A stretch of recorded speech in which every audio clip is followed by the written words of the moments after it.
La plantilla considera lesiva per als seus interessos i per al projecte d'apunt l'actual proposta de RLT per part de l'empresa.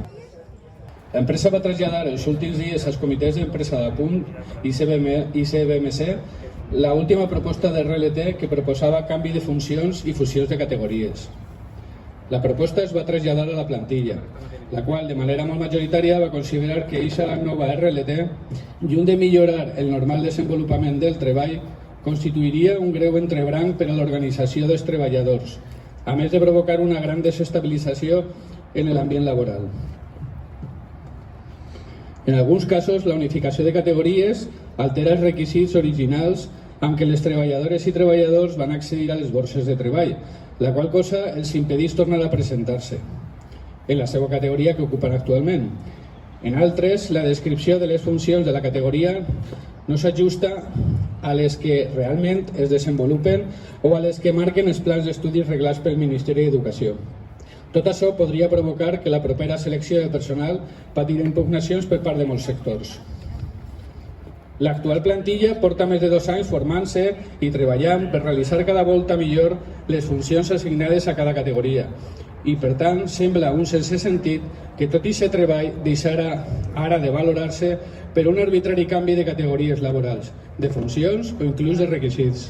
Cal recordar l'esforç i el gran compromís que la plantilla ha demostrat dia rere dia per aconseguir que els valencians tinguin uns mitjans de comunicació dignes, malgrat la gran manca de personal i pressupost.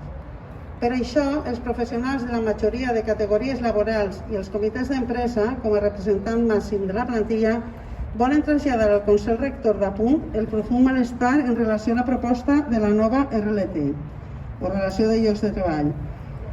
La frontal oposició de la plantilla es va concretar en diversos documents signats pels professionals de cada categoria. En els mateixos aportaven diverses causes del malestar i raons per les que els treballadors i treballadores consideren lesiva la nova RLT, tant per al funcionament normal de l'empresa com per als drets dels i les professionals. El comitè es veu en l'obligació d'actuar de portaveu i unificador d'estos escrits nascuts des de les pròpies categories laborals. Per tant, demanem que la nova RLT seguisca les directrius que van marcar les successives RLTs publicades fins ara, mantenint totes les categories laborals, funcions i requisits. Nosaltres hem preparat un full per omplir per les persones que vulguin. Els altres fulls que ja heu omplit, nosaltres els estem reunint per a donar a l'empresa i vos podeu donar en mà a qualsevol delegat sindical o enviar-lo per mail. Sabeu que en teniu un mail del comitè d'empresa de la SAM i un altre de la CBMC.